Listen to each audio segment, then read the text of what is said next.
All right, welcome back to the Darkest Theory podcast. I'm Subtle along with ScrapBrain. Hello. Back after Scrap took over last week, and we're talking today about the sort of over complexity that's kind of beginning to plague Dead by Daylight a little bit. It's been an issue and stuff that's popped up in the past, but more in certain specific niche areas. But I think that it's, especially with the last couple of chapters and in terms of killer design and perk design, we're going to kind of touch on all that, has certainly become a little bit more out of hand in both of our opinions, and we'll sort of elaborate. But the first sort of area that we were going to tackle relates to sort of the barrier to entry for new players, right? So if you kind of travel back in time to first year or so of the game, you were talking about single-digit killer characters, single-digit survivor characters, a handful of map and realms, and not nearly the same number of perks that we have. And now it has increased exponentially. We have over 30 killers in the game, over 30 survivors, and we have over 30 maps as well. There's a lot, over 100 perks now on both sides as well, and it's a lot to take in for new players, especially that those are things you have to kind of unlock over time. If you wanted to kind of give your take on just how hard it is Um, to kind of get into the game. Actually, it Yeah, has increased linearly. yeah, Thank you yeah, very much. yeah. As a mathematician, I can't let that slide.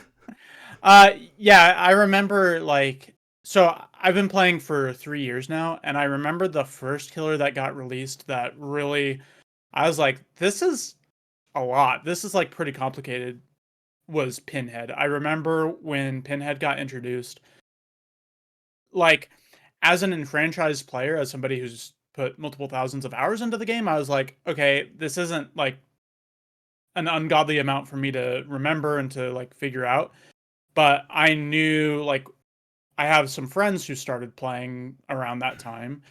And I was like, I don't know how I would explain that. You talk about somebody who has like some traps that they place on the ground or runs across the screen with a chainsaw and hits you in one shot, and then trying to explain Pinhead with all that goes on with it, or artist or something like that. It's like crazy more complicated, and that trend seems to be going on, which has its advantages and has its disadvantages, and we'll kind of go over that today. Yeah, and like you're kind of talking about, adding a little bit of complexity can add to the depth of the gameplay at times, but I do think like Pinhead is a pretty good example of a killer where that kind of tends to be the case if you're trying to explain how a killer's power works. A lot of killers have been given kind of a main power with like a side sort of power that goes along with it. It's usually kind of multifaceted, and then you have kind of older killers that are a little more straightforward, so you kind of describe them as like, well, this part of their power is like this killer and this part is like this killer's teleport or whatever it might be. But for new players, those comparisons are not helpful at all because they don't know any of the killer powers really to start off with. So I think like for us, it's easy as these killers and chapters get released over time. It's like, oh, okay, one new killer, generally one new survivor, each with their 3 perks. So we're slowly adding layers over time. But for a new player, you have to kind of digest it all at the same time. And sure, I get that there's some exceptions, right, where like it's not like every killer or every perk is played on an even level across like the player base. There's certainly killers that are a lot rarer to go against and some that you're going to see all the time. In the past year or so, I would say like Wesker has shot up in terms of that's the killer you're going to see a lot, at least in our experience. And some of the more like base killers that come with the game, obviously you don't have to pay for DLC, so those tend to pop up. But then there's also killers like twins, for example, that don't pop up nearly as often, and Behavior has released those stats before, so you can kind of budget your time accordingly, where it's like, well, if I'm going to go against the twins once in a while, I can deal with it not going against it, but you're still going to be caught super off guard in those games. And I know we've had these conversations among friends where I'm like, I wonder how many hours it would take for a new player right now for them to play a single public match against each killer just one time. Like you could get, I think, hundreds of hours in the game before you actually run into every single killer, and that's not even getting into combinations of killer and map combinations, which for certain powers changes things a lot. So it gets really messy for players to actually kind of catch up with the rest of the player base that's been here for a long time. Yeah, somebody like, Trapper or Hag on, Suffo is going to be wildly different than Trapper or Hag on Coal Tower or, Autohaven. So, I, just a really quick aside, you said something that made me wonder. I wonder if the licensed characters see more play because they're recognizable, or if original characters see more play because you don't have to spend real money on them. You can spend in-game currency. I think it depends. I Just an know. interesting question. Yeah, I think in the past they've shown that like Trapper has like an insanely high play rate if you're going regardless of MMR, and then they have the like if you're at a X MMR or higher, that sort of changes. But at lower MMRs where you have newer players largely taking up the percentage of the player base, the like shoots up in popularity a lot just because he's like the Well, face of the and game. for a long time, like Huntress was the most played killer, and I mean, she comes with the game, and as we'll, discuss shortly, her power is extremely, extremely concise. Yeah, definitely. And we'll kind of like, I guess like the next part, and I kind of talked about, is all of these different combinations that I think are really really difficult to deal with. Right? Is like there are so many add-ons as well, in addition to like the power map dynamic and stuff that can, certain killers I don't think it plays as much of a role, and some killers, same thing, their add-ons are pretty tame. I know that recently Ots sort of put a spotlight on how different add-ons sort of like are not evenly distributed in terms of like how they're designed for killers, where some have like crazy add-ons and some have ones that almost don't even affect the gameplay, so it's not even worth like learning about, or have like a very small set of useful ones, so those are like the ones you're only going to go against. But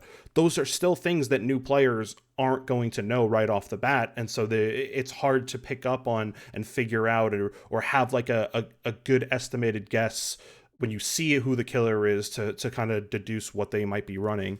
If you Yeah, want to so jump in. like I really view add-ons in like two different camps. There are like the augmenting add-ons that maybe reduce cooldown or increase duration or increase some kind of speed or something like that. And then there are the transformative add-ons, something like, you know, Scratch Mirror or Tombstone Shard, or some of the um, you know, you can potentially Alchemist Ring or Compound 33 for the Blight.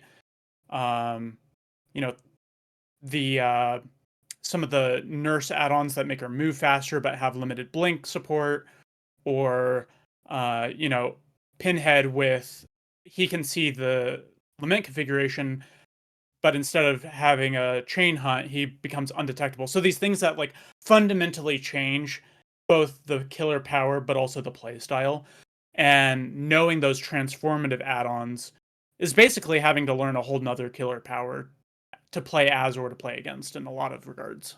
Yeah, and something that I kind of, so like one of the arguments that I've tried to talk about before is that like it is at least helpful that at the end of the match the survivors and killers can kind of look at each other's builds to be like, oh, okay, maybe this is the explanation of why X was happening, why they knew where I was, why I got damaged, why I was hit by this status effect at a given time.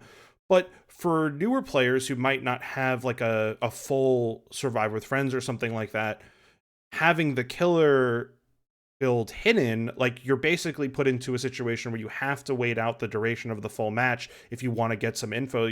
Things that jump to mind, right, is like what you were talking about with Pinhead. I thought of like Engineer's Fang, for example. It's like if you play your first game against Pinhead and you get hit by the chain and you take damage, you might just think this is how the power works. And if you're not sticking around for the full duration of the match to see that it was specifically an add-on, or you're not going out of your way to sort of investigate, which we'll sort of talk about in a bit more, is like those are very misleading things that I think are more confusing for players because of the like hidden nature. And again, like you have to sort of go out of your way to research, otherwise you're really left in the dark. It's not something that you can even sort of just pick up over time in a lot of situations.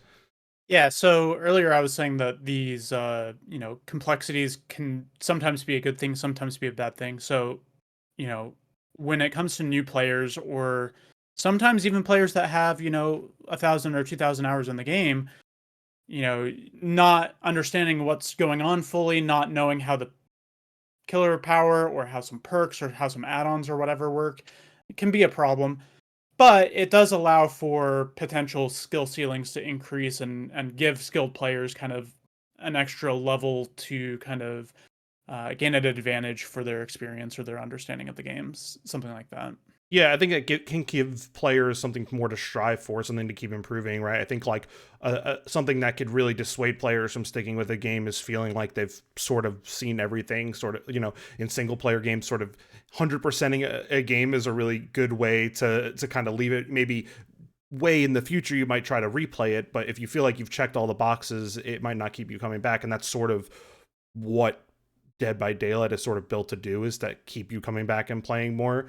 And I think talking about like good versus bad design, you were talking about some of the like deeper, more complex designs can be good, but I do think that we'll talk about some examples, right? Is like, I think one of the notorious ones is Doctor's add-ons, and I think we've talked about that on a previous episode, where like he has a bunch of classes of add-ons, many of which have different rarities.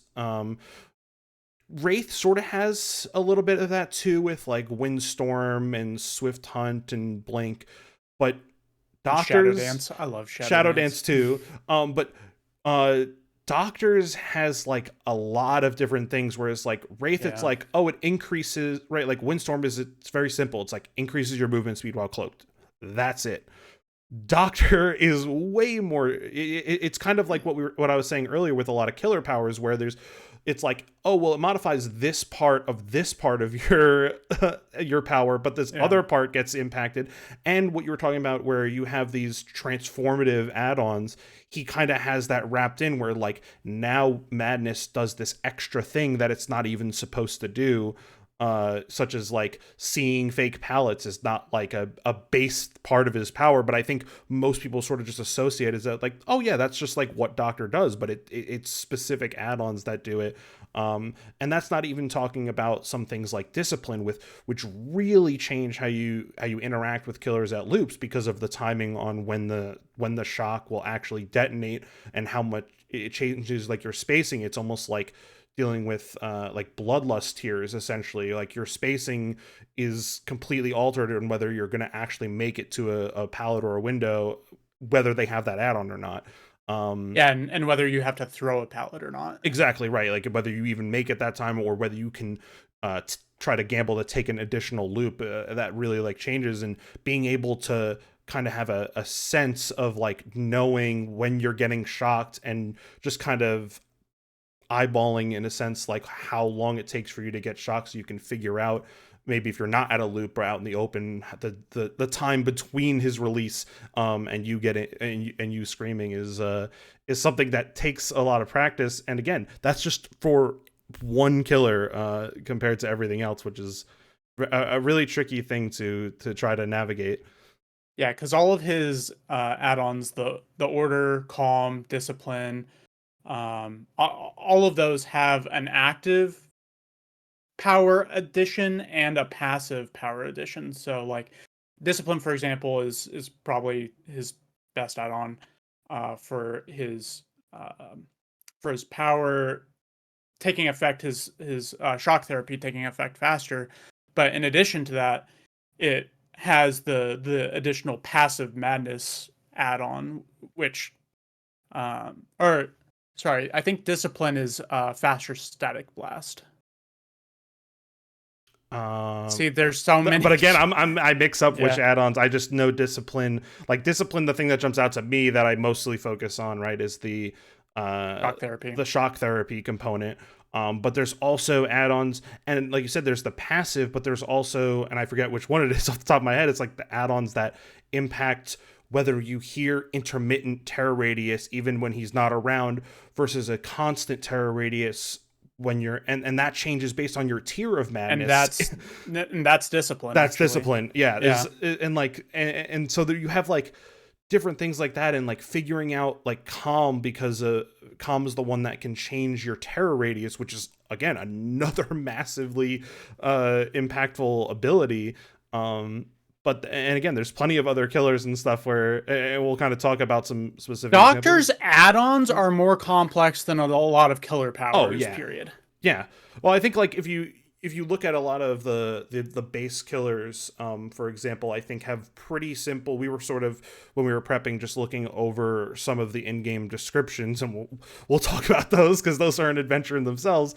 But just like how some of the powers are a lot like more straightforward, and how a lot of the add-ons are just like a lot more. There's I think there's a lot less transformative, as you sort of put it, like add-ons for a lot of killers that were made earlier on, with maybe some exceptions regarding like usually it takes you to get to the purple or iridescent rarity before that's the case in a majority. There's definitely some exceptions, Yeah, but the only main exceptions as far as transformative add-ons at lower rarities, especially for the earlier killers, is just like the meme the add-ons, meme, like yeah. the limiter, the speed limiter, or the padded jaws, stuff like that. But yeah, the majority of any kind of transformative ones are going to be higher rarity for sure. Yeah, and there's also like we'll talk about the killers a little bit more, but kind of circling back to some maps, something that I've talked about a lot and has sort of faded from like conversation a lot. But when Ruin and Undying, for example, was like a lot more prominent meta, I would say like the most prominent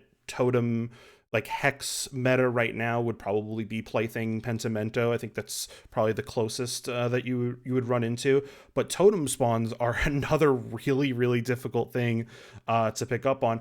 Yes, there are a few perks, and obviously maps can help the map item, but most people opt not to run it, and it's otherwise pretty weak. But understanding how totems spawn, and it's not consistent, right? Like with tile layout and map RNG with palettes and windows and all that stuff, like that's all wrapped into one with the placement being very confusing.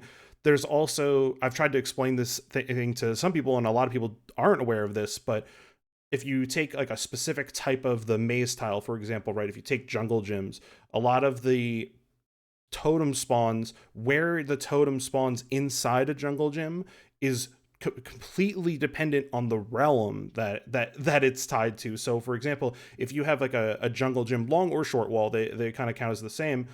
A totem will spawn sort of in the back corner against like where the long wall sort of juts out and has the L. There's like a stack of boxes, and the totem's kind of nestled into the corner. But if you were to look at Cold Wind and the Crotus Pren have the same, have the like basically identical spawns where the generator can spawn in those tiles. It's kind of tucked in the corner next to the On shorter, the inside. yeah, on the inside of the tile. And but there's also really weird ones like Yamaoka actually spawns on the outside, sort of where the lockers spawn, but there's like a new little corner that it puts it in, and that's like the consistent spawn, and that's just one type of tile, and that's not even getting into the maps that don't even contain those tiles in the first place, right? Like a lot of indoor maps, RPD, Midwich have their own that doesn't even stretch into other maps. So I think that's a big reason we've talked about inner healing and some the and boons and how that might be impacted by the healing changes and how people might start gravitating toward those perks more. I think that the sort of complexity of understanding how totem spawn probably dissuades a lot of players from moving to those perks. I don't know if you want to Yeah, sort of. there are some maps that have consistent totem spawns. So the ones that really jump to mind immediately are um, on Grim Pantry. There are trees on the either side of Shack, and there are guaranteed totem spawns there. And the other one that jumps to mind is on Midwich in the library upstairs. There's a guaranteed totem spawn. I could see an argument for maybe making more maps have guaranteed totem spawns for beginner players and you know, have one or two be guaranteed and have the rest be random. But the problem with doing that, it helps the newer players kind of get some value out of stuff like inner healing or counter force to get the ball rolling and stuff like that. But then as killer, or any survivor wanting to play boons.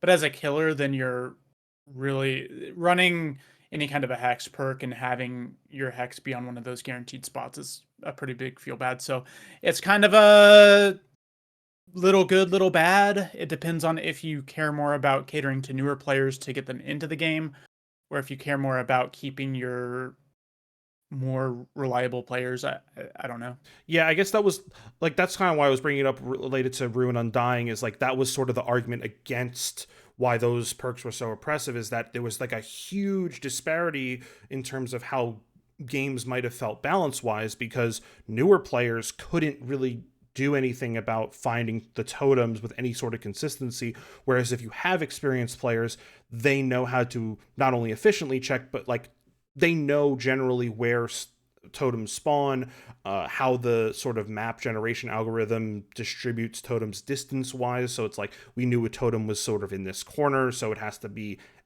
a relative amount of distance away from that, so we can kind of check that off the list of places to look if you're trying to find hexes.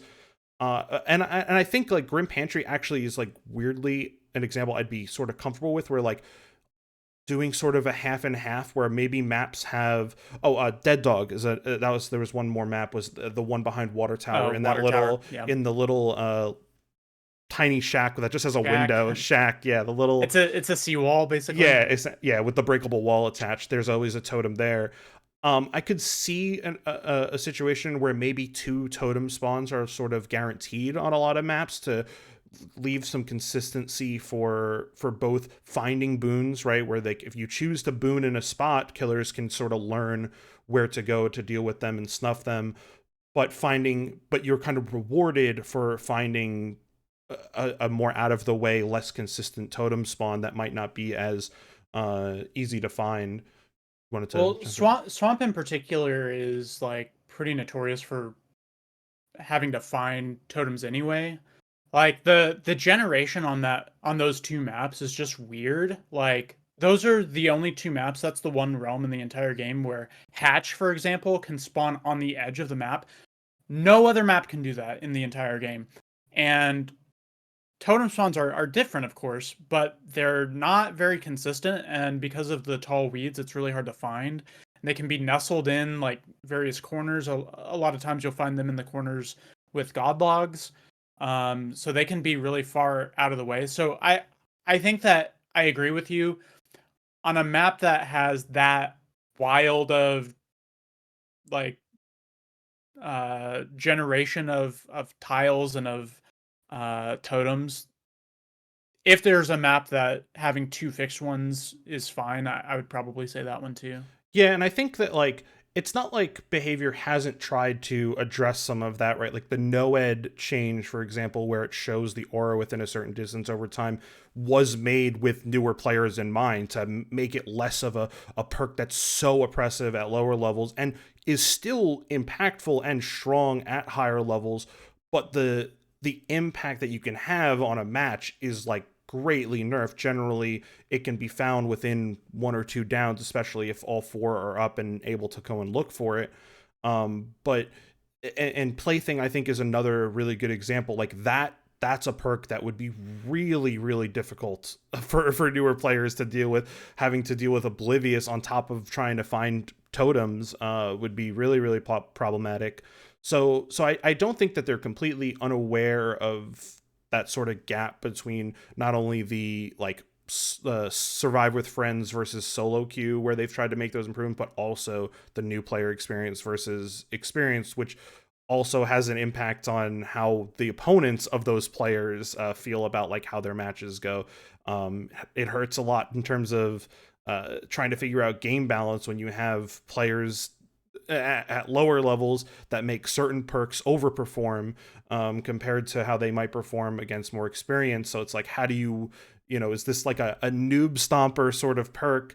Does that have a place? How do you also keep it from like becoming irrelevant for a player as they kind of ascend and maybe progress and become more experienced? I think that that's something that could be frustrating, is like getting used to a certain build and then feeling like as you deal with better players, you can't rely on what you enjoy as much or something like that. So I think balance, but also you don't want to buff it to the point where it's like too oppressive for newer players too, and that's definitely a tough Yeah, I mean, balance to strike. we talked, a couple episodes ago about how windows of opportunity kind of operated on a bell curve, where as you're newer to the game, you can get a lot of benefit from Windows to be able to learn tile layouts, and then as you're kind of like a middling player, it's like, it's kind of a newbie perk.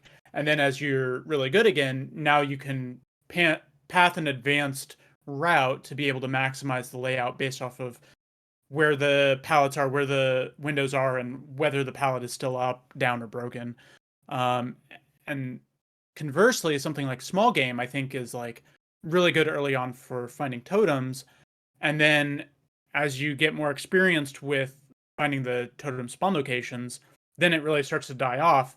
And I don't think that it has that kind of rebound effect later on when you get better at the game. Yeah, I think like that's kind of what they tried to do with Counterforce, for example, right? Is like a perk that still allows you to get some info on finding perks or finding totems. It's not as good, I would say, at consistently finding the totems as you're progressing through the map, since it only shows you the aura of the furthest totem away and doesn't help you in terms of finding that first totem, but also provides the speed buff of breaking totems faster, so it doesn't feel like it can help you if you're struggling to maybe find that one or two totems toward the end, as you're trying to, maybe if you're on a mission to cleanse all 5 totems to prevent Noed or something like that. But it also gives you the speed boost no matter what. Like I think that's like a pretty good way of maybe trying to design certain perks so that way they stay like they stop, it stops them from being overpowered but also keeps them relevant, like regardless of skill level. Mm-hmm. um and kind of circling back, I guess, a little bit to the killer stuff, and this kind of all ties in, right? Is the in-game descriptions are a really easy way, I think, to solve a lot of this like knowledge issue, for new players and for experienced players. As we were going through, we were pretty surprised to learn some new facts about killers that we didn't know ahead of Yeah, we time. were going over some of this stuff right before we started streaming, and we were both like, how does it not list this at Yeah. all? So yeah, like there's like, so a really as someone who plays Huntress, the one that jumped out at me is that there is just no mention whatsoever of Huntress having a lullaby. It tells you what her terror radius is. If you go and look under her power, exclusively basically just has 3 quick bullets of, we have 5 hatchets and you can charge them and you can reload at lockers. That's all they give you. There's nothing else. Doesn't tell you how long to charge, doesn't tell you how fast you move while you're holding, none of that.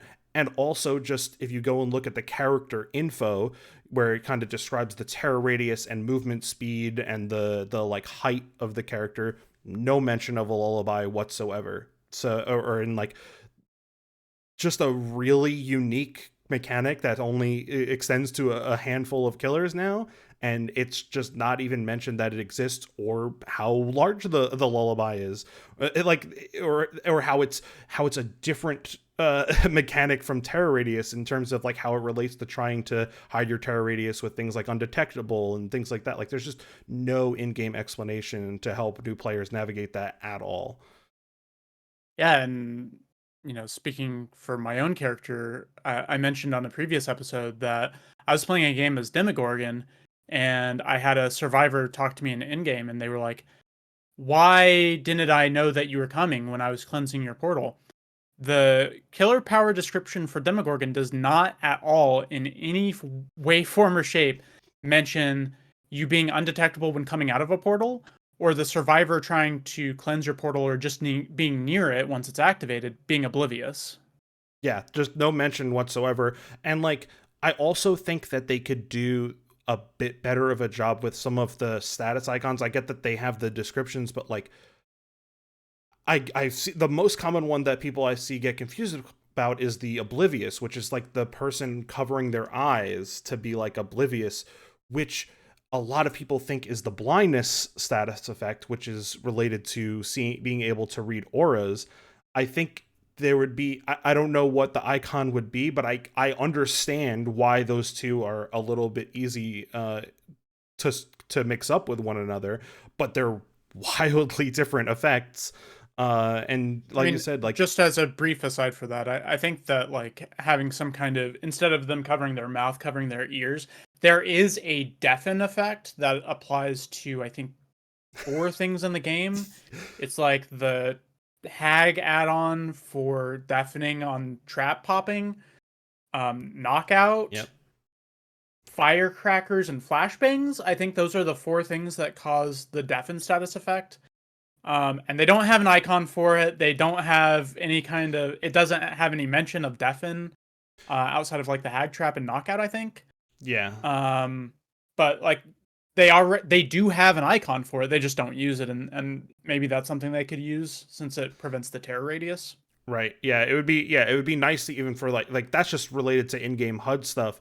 But just kind of going back to some of the descriptions, another character that I think actually impacts probably the game the most in terms of how you sort of play from a macro standpoint is Nemesis, who has a kind of hidden calculation on how his mutation sort of evolves over the course of the match. So hitting an uninfected survivor with your whip gives you a lot more infection gain. By default, it's technically the value of 3, which is like not an amount that's described whatsoever that's a thing. But hitting a survivor that's already infected or killing a zombie with your whip gives you +1. And there are add-ons on top of that that modify how you gain from those respective things as well. And there's just no mention whatsoever of the point thresholds that you need to hit each level of infection. And it goes out of its way to tell you that like, hey, there's a limited number of vaccines that you can use to get rid of the contamination. Doesn't tell you the default starting amount of vaccines either. It tells you that if a zombie is killed, that it respawns eventually. Doesn't tell you how long it takes. There's different numbers for whether Nemesis is the one that kills the zombie versus a survivor killing it with like a pallet or a head-on stun. It's 12 seconds by default if Nemesis kills it versus 45 if it's a survivor responsible for killing a zombie. Really different numbers. No mention that there's even a difference or what those numbers are at all. Similarly with Onryo, the time for a TV to be turned back on is different between a survivor turning it off and Sadako teleporting to it. And that has no mention of it. Yeah, I was just gonna add on that, like with Nemesis, it's something that like happens to me a lot in my matches. Is that if you understand how the character works, there's a general strategy of like you don't use the vaccines until he hits tier 3, with maybe the caveat that if you're on Death Hook, it's probably worth to make an exception there in terms of preserving the number of survivors. But in my matches, I have people that will get hit, run away. I go and try and hit another person because it only takes 2 unique hits on uninfected survivors to reach tier 2.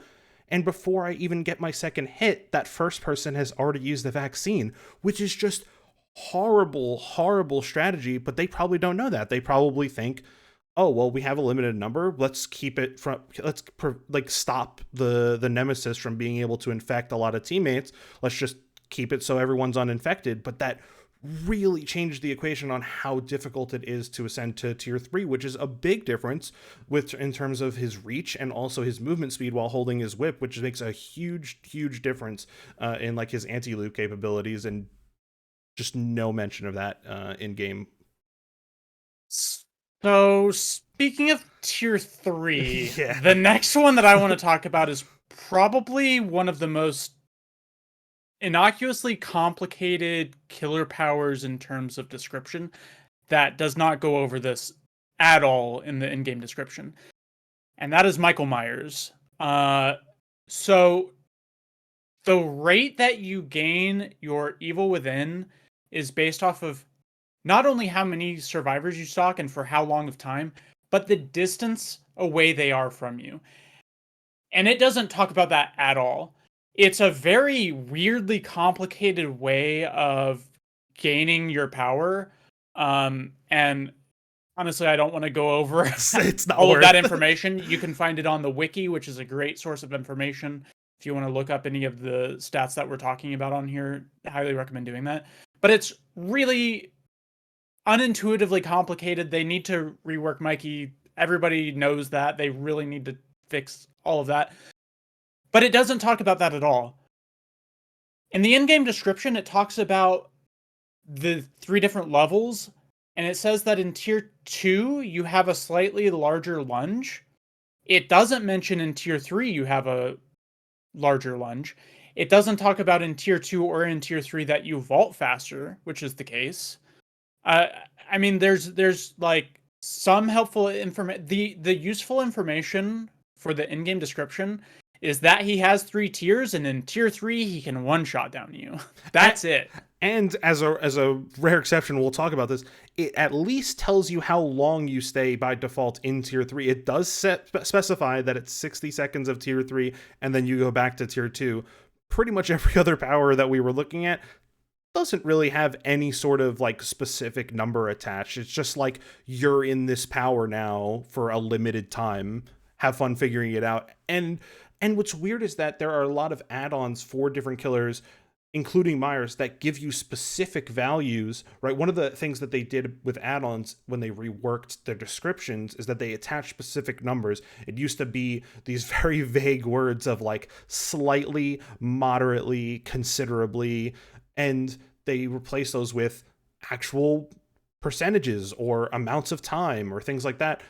But for some reason, that love was never given to the actual base killer power descriptions, which without that context, those numbers are pretty useless. Like, you get a feel for how, like, yes, you understand exactly how much the add-on might be increasing something, but it doesn't really help you get a feel for what the total is, which I think is still the most important thing and would be something that's really, really easy for them to do, and something that they could easily keep up with as they release new content.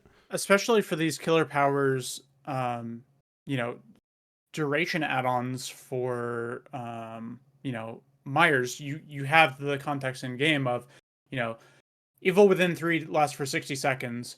The, Haribo increases it by 50%. You can do the math to figure out what that is. For Oni, for example, it doesn't list how long the demon form or whatever is.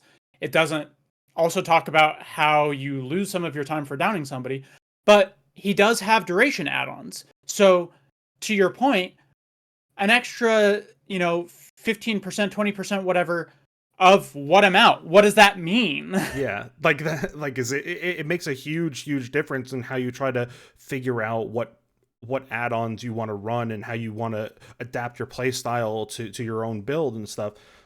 There was, some other descriptions that, like Legion, for example, no mention of the fact that when you enter your frenzy, you lose the ability to see scratch marks. Also, no mention that it mentions that you're able to vault pallets in power, but doesn't mention that you vault windows faster than your normal, like, default vault speed, which is, again, like, these are really simple, like, one sentence or tweaking, like replacing words with a number. It also doesn't say in Legion's power what his movement speed is in frenzy, which is faster than his normal run speed. But it does mention that you gain 0.2 meters a second for each successful, like, foul frenzy hit that you get. But it's like 0.2 meters per second added to what? Like, I don't know what to do with that information, which is it's just a really bizarre, like case of them overlooking things constantly on the most important part, which is like a killer's base kit. Like, if you don't have a feel for what the base kit is, you don't have like a foundation on how you can sort of figure out how add-ons sort of modify their power. Like, I think that creates a really like difficult obstacle for new players. Like, again, the wiki and stuff, there's a lot of great online resources, whether it's just like articles and stuff and lists, or people giving informational videos. All of that stuff is really, really helpful. It just doesn't make a lot of sense why those things aren't readily accessible to the player base. When they make there, it's not like they try to keep everything hidden. Like they're trying to, it appears, keep the players informed on how things work, but they just haven't there's like a lot of crucial gaps that they haven't filled in for some reason. Yeah, and like I understand not wanting to overload newer players with information, but you could have like an advanced section, like this is the basic blocks for what the killer does. And then if you want like more numerical information, you can go to this like deeper section of the tutorial or whatever. But it just isn't there at all. And, you know, as players transition from being new to the game to putting some time into it, and, you know, from behavior's business perspective, investing more money into the game, giving them the tools to be able to be successful to actually want to play the game continuously, I think is really important. Um, you know, we also, in looking at the in-game description, realized for Plague, for example, you know, she has these Apple add-ons to be able to get extra fountains, but it doesn't list how many she has in the first place. It doesn't. She has add-ons for, you know, prolonging the duration of her corrupt purge. It doesn't say how long her corrupt purge lasts. It doesn't list that if you get stunned by a pallet, you lose your corrupt purge. Like, and those are very fundamental and potentially game winning or losing pieces of information that just are completely omitted in the in-game description. Yeah, and I mean another crucial killer I think is, we were talking about, is like Wesker is a really important killer to understand how he works. It's not as there isn't really like a formula that's kind of tied to his infection the way that Nemesis has it, but there is a limited number of vaccine of like the vaccines, like the sprays, doesn't tell you how quick the infection rate is gained, doesn't tell you like what the hinder amount is, like what your speed is for some reason, even though like plenty of killers have it listed what their speed is, although there are a lot of powers, for example, like don't have the speed attached. It tells you what their base movement speed is, but not what their speed is in power. For example, Blight or Spirit, just no listing of that at all. It seems like pretty simple stuff where it says, like, if it tells you that your infection rate goes up over time, why not replace it with over time with the specific time or the specific rate? It just seems like a really simple thing. And if people don't care about numbers and don't want to like try to get into all that stuff, like it still gives you the information. Like they can take away the same stuff, but there are plenty of players who want to learn that. So like, why not just give the specifics? And if someone's like, I don't care about fancy numbers, it goes up. Okay, that's all I need to know. Then that's fine. But Yeah, and if people don't care about that information, they just won't read it, and that's it. mm-hmm. The last one that I wanted to talk about, as far as you know, important concepts of the killer that is not listed. A few months ago, Pig got kind of a power rework, but very sneakily. So how she works now is, at base, you'll have 4 reverse bear traps that you can place on survivors. For the entire trial, the sum of how many traps need to be, or the jigsaw boxes need to be searched in order to remove all 4 of those traps, is 12. So you can have combinations where, you know, one person gets their hat off in 1 attempt, the next person gets it off in 3 attempts, and then that would be 4. So the last 2 would be 4 tries each. And you can have different permutations of that, but it always adds up to 12 at base. She does have an add-on that can add an extra bear trap, and that, I believe, makes the total searches to 15. But like that's not listed, and that's like a fundamental. Whenever our group plays against Pig, we always count, or we always shout out to our teammates how many jigsaw boxes we searched, because that tells us how many the next person is going to have to search potentially, and if it's okay to start or finish a generator to start the timer. Because if somebody only has like one trap left to search or one box to search, that's much more reasonable than if they still have four to search. Yeah, that definitely changes a lot. And I think what was so jarring is that we were trying to look for like any sort of redeeming qualities, and I got to Freddy, to the Nightmare's power, and everything is laid out like beautifully. Like every single number that you could hope to ask for, it tells you how long it takes to passively fall asleep. It tells you how long your sleep immunity is once you use an alarm clock to wake. It doesn't say like, oh, you're immune to sleep for a short time or something. Like it just replaces it and says you're immune for 30 seconds. It takes 60 seconds to fall asleep. It also tells you that it specifically changes the recharge rate on your teleport by, and it like reduces it by 15% for each survivor that's in the dream world. Whereas like any, if you were to jump to any other power description, it would be like and I think Dredge is an example of a killer that his power charges faster the more for each survivor that's injured, whereas like Nightmare actually has a specific number attached to it. I just don't understand. Like they have a good framework for how you should build a power description, a character description, so that way everything's in there. Granted, still no mention of the lullaby, but that's fine. That's besides the point. But at least you have an understanding of what his actual power is doing over the time, and it does at least tell you that like you're oblivious when you fall asleep, which is like it tells you, it even gives specific distances on you're out. When he's beyond 32 meters, you don't see him at all. When he's between 16 and 32, you see him intermittently, and when he's within 16, you see him constantly. And Wraith, I think we were talking about, was like an example of a killer who works very similarly, but it doesn't have those numbers listed in game at all, even though it's like almost and like they have a framework for doing that, and they just don't build off of that for Well, some reason. and one thing that I wanted to mention earlier but kind of forgot, but we can apply it to Freddy's description too. It specifically says, you have this number of dream tokens, you have this many uses of his power, and then if you try to use one when they're all used, it will remove the last one placed. And that is one other issue that I have with kind of killer powers in general is inconsistencies.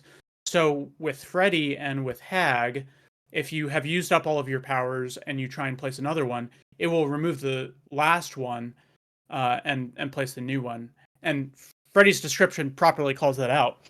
But it's inconsistent because with Demogorgon, if you have placed all of your portals and you go to place another one, you can't. Too bad. It's gone. You can't do it. It doesn't remove the last one. Similarly, there are killer powers where you have to wait for all of your tokens to respawn. For example, Blight. If you have, dashed and maybe you've used like 3 of your tokens, so you're waiting for them to respawn. You have to wait for all of them to refill before you can initiate a dash again. Whereas with, Nurse, for example, you blink once, you blink a second time, okay, that's fine, you're on recharge. But once you get the one blink back, or with Wesker, for example, once you get one bound token back, you can use the power again immediately. You don't have to wait for all of it to recharge. So there's just some inconsistencies with killer powers in general. Yeah, and something that I just thought of too is they're like the killers that don't have tokens but have a meter. Like Spirit has to fully recharge her meter, for example, but Pyramid Head can actually continue to drop trail and use his power even if it's not fully recharged. He still has a meter and it can run out, but he can use it even when it's not full, versus Spirit that has to have full recharge. And again, no like Yeah, explanation of. Billy is another example of that. Yeah, yeah, for like the overheat, or and yeah, I guess the Leatherface similarly like needs the Yeah, the doesn't need all tantrum of them. meter. So the killer power description for Bubba for Leatherface talks about the tantrum meter, but there's no visible tantrum meter. I think there's like a slight like thin white line, but it like never comes into play and like doesn't really matter at all. Okay, if it exists, maybe I'll hold that L. Maybe it I exists and I think just it's like haven't it's realized really it. hard to But tell, but like yeah, it also all just right, like today I learned. but yeah, there's like no but yeah, similar like we were talking about with like the tokens, he doesn't need all of his tokens back to use the power, and it's just some sort of clarity to give the players that information up front, because not everyone plays both sides. You could say, oh well, you know, if you play those killers you'll learn them over time, but not everyone plays both sides, let alone every single killer power. Well, So and when it, sorry, go ahead. no, I was just gonna say like it would be nice to just allow people who want to learn more about the game to have that information, to just go switch over to play as killer, read the description real quick, and then go back to survivor if they want to have questions answered, rather than needing some sort of external source online to try to get answers. Well, and also, even if you're an established player and maybe you only play killer, like that's fine. But when a new killer gets released, you have this inconsistent, like before Blight got released, people could play only killer, but then Blight comes out and now you have to wait for your power to fully recharge as opposed to being able to use a fewer number of dashes before. So like it's just I don't like how inconsistent some of these killer powers are set up. And when they release new killers, if they keep it consistent with how all of the previous killers are, then there will be less confusion moving forward. Yeah, and just like as a last point, I think like another nice thing that they could do for players, you know, they'll talk about updates and stuff when you go in game, and it'll be like in-game news or something will pop up sometimes with patch notes, PTB stuff like that. But Skull Merchant being the most recent killer, really good example of a killer whose power has changed pretty substantially several times, from the PTB to live to another rework through live, and to have some sort of in-game indicator, which I think we've talked about before, of like highlighting that like this has changed, this perk has been reworked, having some sort of in-game icon, even some small exclamation point in the corner of like a perk icon or something, to sort of highlight like, hey, there's something different about this. Maybe you, if you're curious, you should take a look, so that way you're kind of up to speed,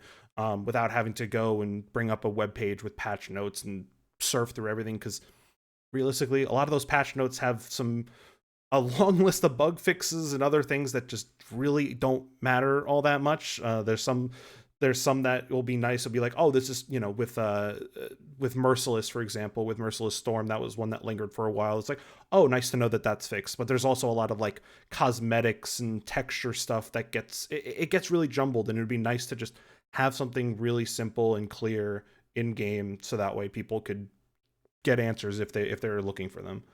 Mm-hmm. But we were going to kind of shift from that and go back to what we've been doing for most of our episodes with the build spotlight, and sort of talk about a survivor build and a killer build that we both been running. So I know that Scrap is going to talk about a survivor build. Yeah, so I the past few days have been running a new build. You know, one of our pretty static teammates kind of started running this, and I thought I'd try it out one day, and I picked it up, and it's been a lot of fun. So it is running 3 boon perks and the perk Overzealous. So you can kind of mix and match which of the 3 boons you run. The person that I mentioned before, he likes to run Circle of Healing, Exponential, and Dark Theory because he's dumb and a degenerate. I swap out Dark Theory for Shadow Step because I think that perk is busted. And then Overzealous really gives you kind of a solid bonus for investing the time in booning, and you get some additional benefit like constantly through the game. Yeah. So how do you sort of determine what you're looking to do? We were talking about earlier with boon placements becoming too predictable, in certain cases where totems might be more consistently spawning on depending on the map. What do you sort of do to figure out where you want to place your boon over the course of the match, early and then as it progresses to later? Yeah, so kind of early on, I'll look for kind of just a closed totem, kind of the first one I can find to get the immediate value of, in particularly Shadow Step, but also of Overzealous just to hop on a generator. If I have to take a chase early, then I can use Shadow Step to kind of obfuscate my pathing while looping. But mostly it's to get the Overzealous speed on a generator if I'm not taking an early chase. And then as the game progresses, I'll move more central so that it can cover more area of the map so that my teammates can gain more benefit out of Shadow Step. We have a larger range to be able to heal in Circle of Healing away from the killer.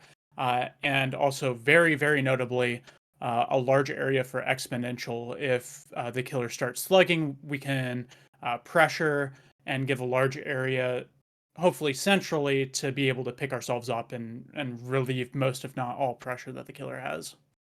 Is there any like situations where, right, like as a killer sort of catches on to where you might put a boon?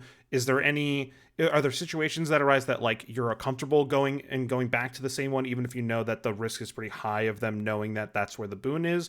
Is that something that like factors into your decision making, and like how does it, if it does at all? Yeah, it depends. It can be kind of a funny mind game where you're almost like playing chicken with the killer. Like, I'm not going to go back here again, am I? Um, I don't think that's generally the right play because it's so low cost for the killer to go and snuff it. Um, Generally, I'll kind of go like boon one, boon two, boon three, boon two, boon four, boon three. Like I'll start to mix it up, but I will go back.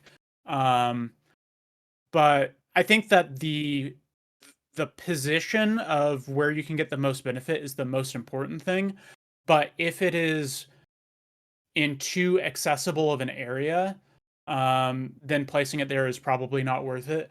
A good example of repeatable ones that I'll place, even if the killer knows where it is like at the top of Coal Tower, or like in a top area of like Midwich, or in the top of a building in Haddonfield, or central area of the game. Stuff that really gives a lot of area of effect, Probably and Ironworks. and maybe difficult for the killer to get to.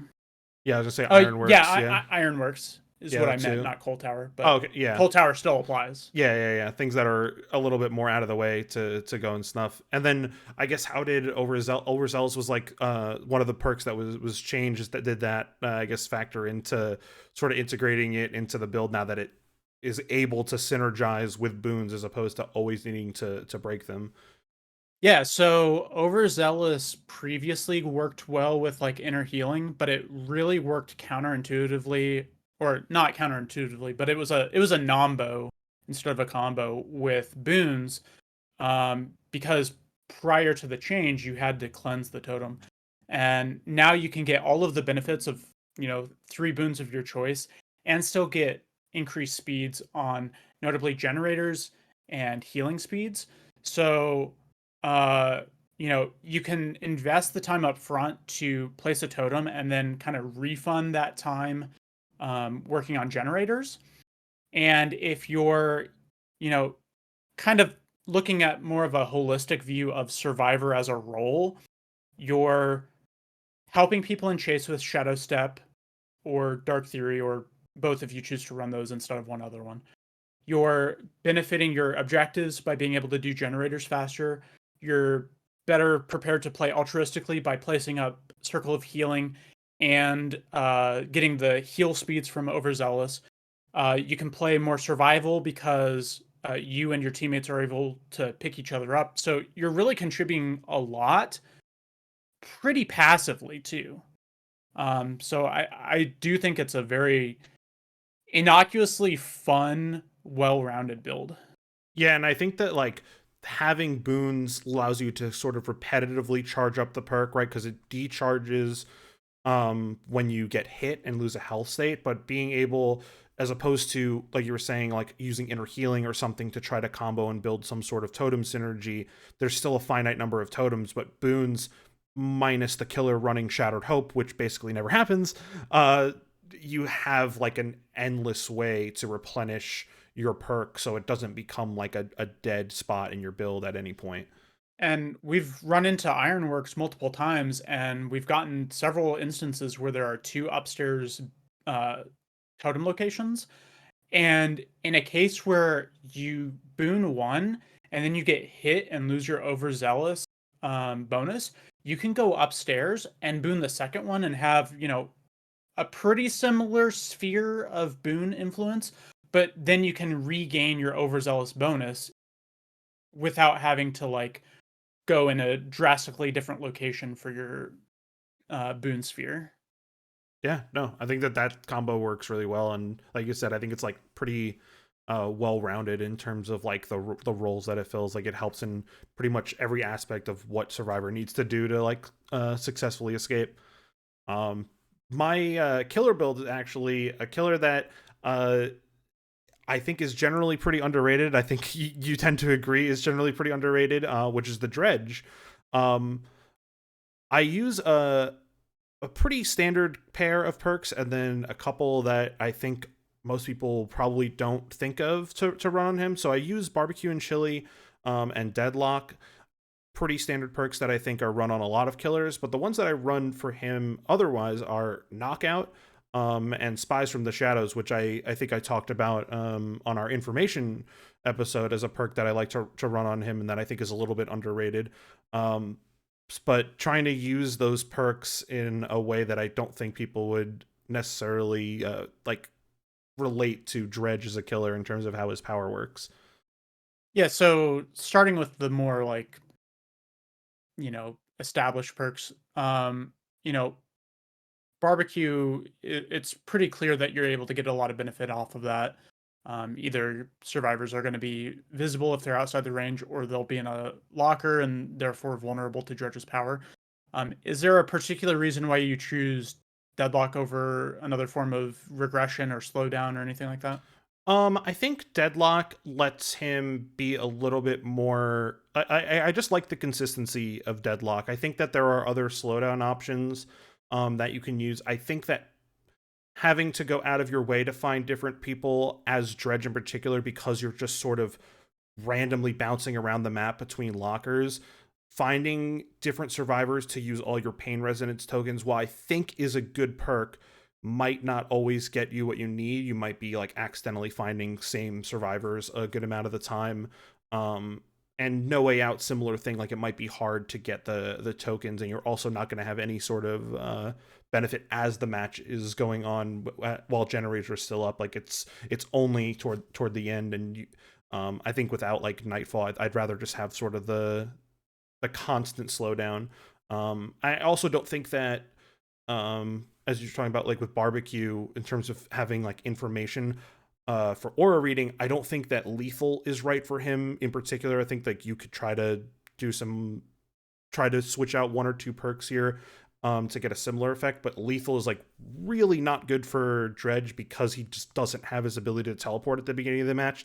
So it just really kind of is it doesn't really fulfill any sort of good role. He's just an M1 killer while lethal is going on.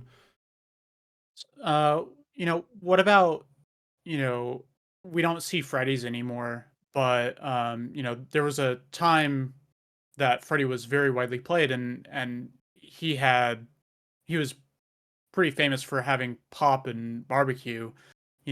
Since Dredge can teleport and be able to pressure gens with pop goes the weasel, is that something that you would consider for him, or do you just want to stick with Deadlock for the reasons you Yeah, listed I before? think that pop and stuff like that, and if you wanted to do something like Call of Brine, I think since he can move around the map so quickly, things like that are still pretty good. But I do think that and you'll see kind of as it relates to knockout, you're not necessarily getting hooks as like rapidly or as steadily with this build. It definitely incorporates a decent amount of slugging to kind of build up a lot of pressure all at once and then slowly hook afterward and kind of force the survivors to sort of dig themselves out of a hole. Yeah, that's the Okay. only that's kind of why hook related stuff is a little bit inconsistent with this build. So, moving on to the more interesting perks, tell me about spies. You went over it a bit on our info perk uh, discussion, but let's go a little deeper. Yeah, so spies, particularly on indoor maps, I think is really, really useful. Players are trying to be a little bit more stealthy because they have such limited line of sight. They hear terror radius and they're kind of just hiding behind walls. But random crows allow to him to sort of pounce on them, right? If you see the notification of a crow, you can kind of just directly book it to that spot, whether you're in nightfall or not, and it allows you to just sort of pick up on hits that you might not otherwise find because of his crazy movement, and especially in nightfall, like trying to capitalize and be efficient with your limited amount of time is super important. So having like constant info without needing to stop and kick gens or for nowhere to hide, or getting hooks for, barbecue, I think is a nice way to sort of find people who might be cross map, since spies has got its limited range. But I think that combo sort of allows you to kind of control a zone, while also, if you're not finding anyone with spies, barbecue, if you can get the hook, just allows you to go and kind of enter a new area and then control that zone instead. Okay. And then why do you hate fun? Yeah. Knockout. So knockout is like the classic no fun perk, and it was buffed as part of the I think the mid summer sort of rework, the meta rework last summer.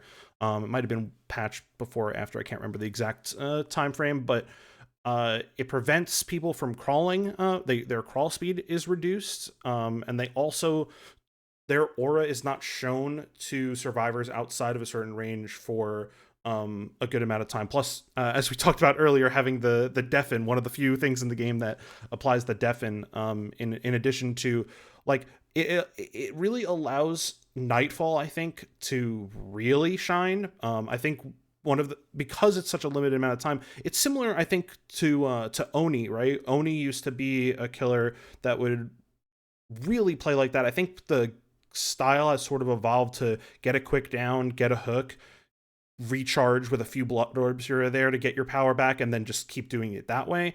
But Dredge doesn't have that sort of like leeway that Oni does, similar to Myers, right, in tier 3, where it's like you get this time window and you have to make that work.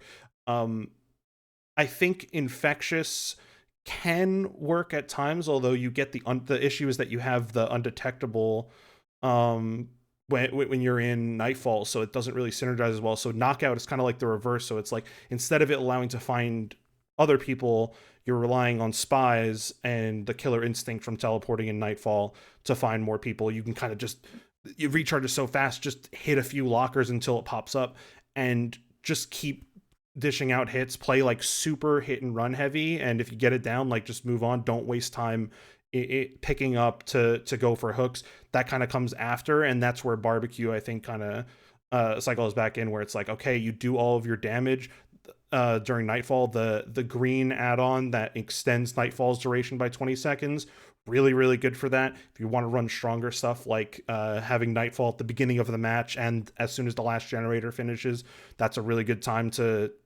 you get crazy value early. Granted, you can't teleport right away at the first Nightfall, but Knockout can really let you just, as otherwise just an M1 killer, just focus on hits. Don't worry about like downs. Because if you get the injured states, like we said, like, it helps charge your next Nightfall faster, so you can just spend so much of the game in Nightfall. And the lack of information on where those people are down, Nightfall is confusing enough as it is. So I think just like the added confusion is really, really strong. And the spies barbecue combo just lets you have like just enough consistent info to keep it up over the course of the Nightfall and the whole match, really. So if you're focusing on hit and run and not necessarily like hard committing to slugging, but if you're leaning into that a little bit more than usual, and you're less incentivized to hook, have you thought about replacing barbecue with sloppy to keep them injured so that you can snowball to make sure that they're injured to regain your nightfall faster? Stuff like that. Yeah, I think that like those kind of, I think that there's ways to add more slowdown as opposed to info, and vice versa. I think that like there are other info perks that are reasonable to run to try to keep it up. I don't think that like Whispers is like a terrible option either. I just find that like Spies really, really works. Like it gives you surprisingly precise info, and you know he struggles on certain maps that might have like sort of dead areas of lockers. You know, nothing I'm not used to with Huntress, certainly. But and I think that also helps is like having good map knowledge. As someone who's played a while, this might be something you'd have to get used to. But like understanding where lockers are on certain tiles. Sure, when you're holding your power, you can see where lockers are, but knowing ahead of time what you're kind of getting yourself into in terms of where you're teleporting in a tile as it relates to where the survivor is, like you have to know what direction to turn as soon as you come out of the locker. So it takes a little getting used to, but I think that the build can let you snowball really hard, but also has some ways for it to reset. And then I like Deadlock a lot as my slowdown of choice on most killers, but yeah, there's definitely other options I think that you could sub out. So you mentioned the 20 seconds additional of Nightfall and the purple that makes you start and in Nightfall. What other add-ons do you like for this kind of a build and playstyle? I think the Malthinker Skulls, the super obvious one, I think, which is the one that really increases the bonus you get for each different survivor that's injured. So it leans extra into playing around, right?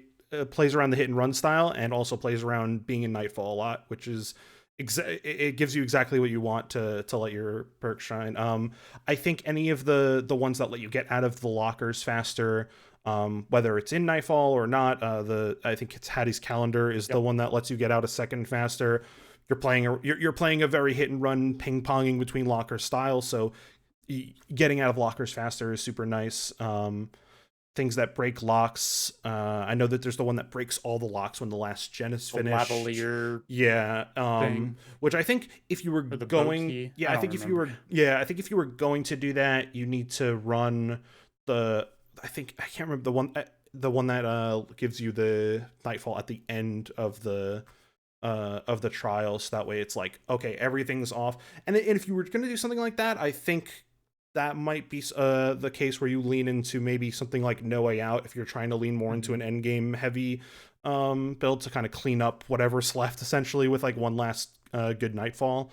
But yeah, there's definitely some options. I think Dredge has like a pretty good set of add-ons that mesh pretty much with all these perks. But yeah, I think there's plenty of tweaking that you can do, but I generally like the Malthinkers, and the Nightfall duration are pretty standard. They're yellow and green, so you get them pretty frequently too. You don't really run out of them, which can be a how concern. the hell is Malthinker Skull yellow? It's crazy. Yeah, I don't understand that at all. It's busted. But yeah, you can just kind of run that build pretty consistently without having to swap out to other add-ons because you're out of your inventory or whatever.